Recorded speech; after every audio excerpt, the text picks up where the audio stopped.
Now, retirees look for effective ways to pass down wealth to future generations. I read an article in USA Today that talked about a, quote, living trust. Guys, what exactly is that and who might need one? Is it among the options that you recommend when it comes to estate planning with clients?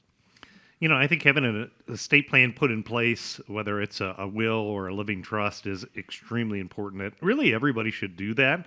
When you're looking at what is the purpose of a living trust, one of the first things that is designed to do is to try to avoid probate. And probate is the process ultimately to get assets from your name into your beneficiary's name. And so, here in Lucas County, where I live, the probate system has a cost associated with it and then also a process, meaning that it takes time to go through the court system if you wanted to get, your house into your kids' name. And because that often process involves things like attorneys who will probate the estate, avoiding probate can be a much more efficient way to transfer assets.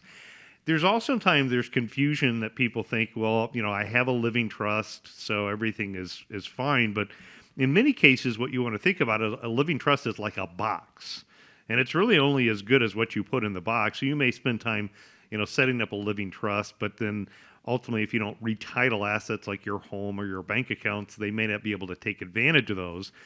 There is something called a pour-over will, but again, you want to have things titled correctly the first time. The other thing that you want to take in consideration is just because you have a will or a trust, it doesn't mean that things aren't going to go differently. As an example, when you look at things like life insurance, annuities, 401ks, IRAs, those type of accounts typically have named beneficiaries. So in a named beneficiary situation, it's typically not going to go through your living trust or your will. It's going to go directly to who you name as your beneficiary inside of those. I received a phone call earlier this week. This was from a daughter of a client.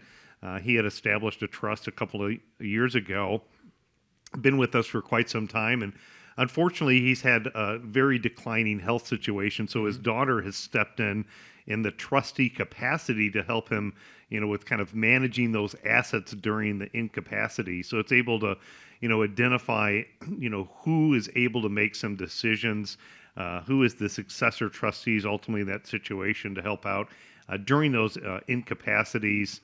A lot of times, a living trust, and one of the goals people want is to keep information private. Sure. I know we can go on the internet. You can read wills of famous people. So if you want to read, Elvis Presley's will, you can just Google it. It's on the internet. And in today's day and age, not only with theft, cybersecurity and bad people, but just in general, I think people like to have their information private. And a living trust typically is something that's a little bit more private. Could be a good way to help in all the different areas. You can get into tax planning, and different types of strategies on what you're trying to accomplish can be beneficial from a tax perspective. I'm not a CPA. You always want to, discuss this information with your attorney and CPA before you make different decisions. This is an area where it can be, I think, pros and cons when setting up and putting assets inside of a living trust for tax purposes. As an example, in some cases with real estate, you get what is called a stepped-up basis of death, meaning that all taxes are forgiven. And that oftentimes is the case with non-retirement investment accounts. So if an individual has a highly appreciated stock, it may be beneficial to leave that stock to your spouse as like a transfer on death designation versus putting it either jointly held together or in a joint trust. I had established a trust personally years ago because of the fact that I had minor children. Sure. And my kids are still kind of young. My oldest has graduated college, pretty responsible kid, but I was also in my 20s once. I remember how that happened. And then my youngest son is going to be a senior at Anthony Wayne. So God forbid something happens to mom and dad. We have some special language set up inside of there to try to help them continue on their progress of being responsible children. And, these are the areas when I'm talking to people about the difference between having some type of an estate plan, whether it's a basic will, and looking at what is the primary purpose of a living trust. That's one thing, Nolan, just like you, when my kids were younger, I put together a trust as well, and the trust that I had was a trust kind of on a full blown estate planning chassis. So it was very affordable for me to put things together. But think about this: if you don't have things put in place, something were to happen. Your beneficiaries are going to get all of the proceeds, right? Well, back when the kids were younger, and this, I talk to a lot of clients that come in that have young kids or starting a family. Think about this. If you have a sister or brother and they have 2 or 3 kids, and all of a sudden something were to happen to you and your wife, and now their family of 5 now becomes a family of 7, well, their house may not be big enough. They may need to get a new van or something of that nature. And if you don't specify exactly how those funds are distributed, they could be using your money to purchase the new van or the add-on addition to the house and things like that. And the other thing to think about is if you've got young kids and you've got a life insurance or a lot of proceeds that would be passed on, you've got an 18-year-old, 20-year-old son or daughter all of a sudden getting $2 million. I mean, we all were 20 years old at one point, right?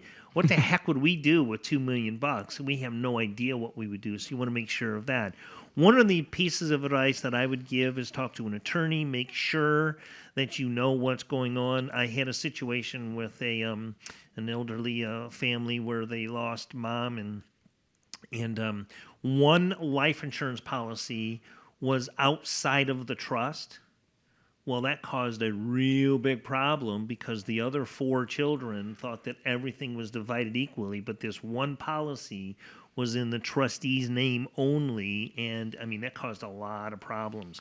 So you always want to make sure that you have the right things put in place, and a living trust like you, I think they're very, very important to avoid a lot of problems in the future. And I know in both of our situations, in fact, all 3 of our situations, we've all lost loved ones here, and even working with clients is just part of the business that we deal with, working with retirees. So what we've done is we've put together the ultimate estate planning checklist. And within this checklist, what we've done is we've gone through and we've looked at some of the most common errors. So what you had mentioned just a minute ago, things like not having things spelled out correctly on the beneficiary forms, or, where do you keep the passwords so somebody's able to get into the accounts after something happens to you? If it's been a while, or maybe you don't have things in place, or even if you got things set up and you think everything's correct, I'm pretty confident that going through the ultimate estate planning checklist can be a well worthwhile exercise to make sure you have everything put together, because you don't get a second chance at this. This is an area that those clients experienced after the fact. It's what's in writing is what's going to happen. So whether it's clear communication and making sure that it's correct, getting your money to the right people, your loved ones versus your least favorite relative, Uncle Sam. And to get a copy of that ultimate estate planning checklist, it's as easy as reaching out to us at the office. Yeah, and the phone number to do just that. Oh, sorry, go ahead, Jeremy. I was just, no one touched on one thing. It was step up in basis. I've seen a number of times where, you have to look at mom and dad are older. Should I put mom and dad's house in my name as a child? That's probably not the best decision. And the other thing I was thinking of is blended families. There's, if their mom and dad get divorced, and then there's other siblings, and dad didn't necessarily want money to go to the siblings that are moms or the new moms, then that's a situation where you want to have a review and make sure you get it right. Again, making sure all those T's are crossed, all the I's are dotted is something that the Ultimate Estate Planning Checklist can help with. And to get a copy of that, just reach out to the team, 419-794-3030. Perhaps you find during that process you need a living trust. Perhaps you don't. You need some other form of planning. You don't know until you get that process started. Again, that number, 419-794-3030. Or you can go to the website as well. Reach out there, arhq.com.